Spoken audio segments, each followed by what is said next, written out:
Hi guys, welcome to Karl Woodcraft. In today's video we're going to look at the 10 best items that sell for me. We're going to start off with the beginner items, and now these items are still good sellers, they're really good sellers actually, and they fill in the gaps when you have a bit of spare time, but they also get you going to saving up for buying more tools and stuff like that, and they're just a staple of what I sell. So we'll look at the first 5 beginner items, and then we'll move on to intermediate items, which are a little bit more complex and you need a bit more tools for. So let's start at number 5 and work our way down to number 1 on the beginner items.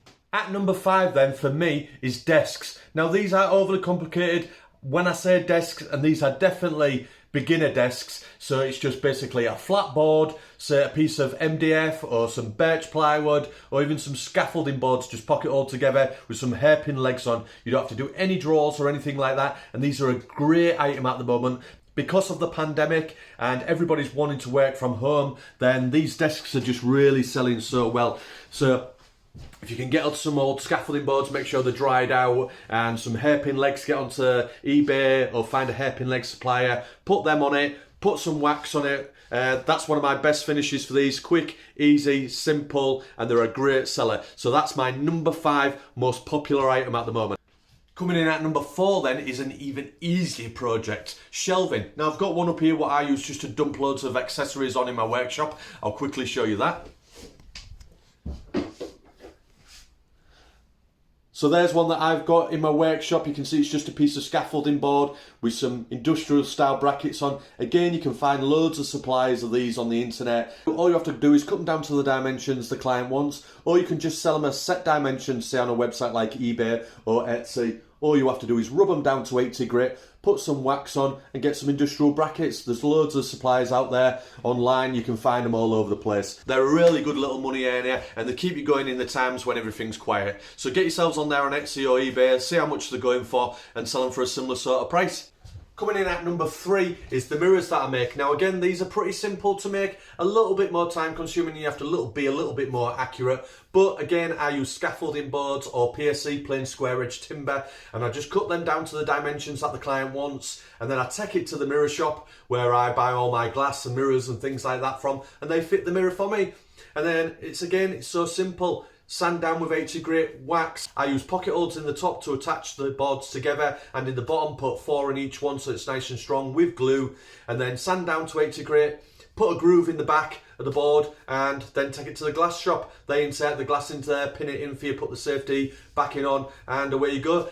And again, these are probably one of the better money earners because people like the mirrors, they want a full-size mirror, they want it bespoke, custom, they want it to fit in a certain place. Some of the jobs that you do don't earn as much money as others, and these are the ones that'll bump them jobs up so you can afford to not charge as much for another one because you earn quite a bit off them ones. So it all swings in roundabouts, and some you earn more on, some you earn less on.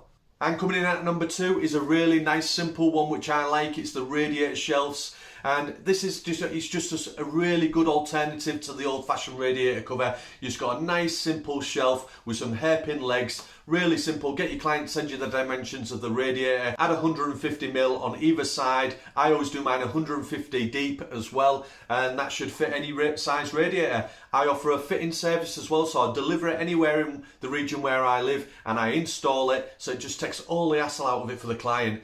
Yes, it's simple, and you could make one of these at home yourself, but what does everybody hate doing? They hate fastening them to the wall themselves, they hate putting pictures up, they can never get the plugs to work, they always have problems getting them aligned and level and stuff like that. So take that hassle out of their hands, go around there, install it, fit it, hassle-free, clean up, and then you've got a nice simple radiator shelf and some hairpin legs, stylish, modern, and a good little money earner for you. And it gets your clients looking at the rest of your stuff, which then purchase other things, which we'll come on to later in the more intermediate projects.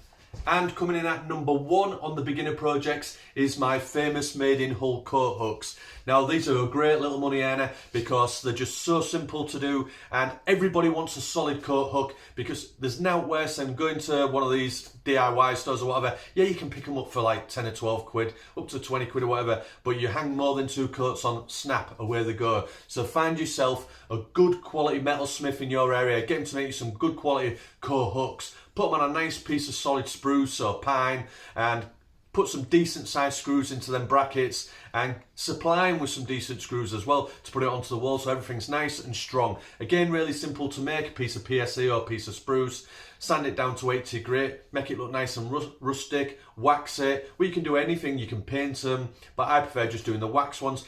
And if you're going to batch these out, get a template, make yourself a template. Do what I do, make yourself a template like this so you've got all the dimensions on of the type of timber you're going to be using, and put it on a thin piece of MDF like this, and all you have to do is put a little piece of pine on one side so it hooks on the edge of the board, and away you go. All the holes are there, ready for pre-drilled. You've noticed I've got 3 sets of holes on each one for the different types of hooks I use. Just takes all the stress out of the job. You could make about 30 of them in a morning's work and sell them for 30, 35, 40 pound each. Depends where you're selling them, whether it's Facebook Marketplace, eBay, Etsy, go for different prices, local. So decide what's a good price for you. As long as you're making some profit, that's great. Now we're going to move on to the intermediate projects, and as you can see, I'm just in the middle of making one here, and this one is a bed.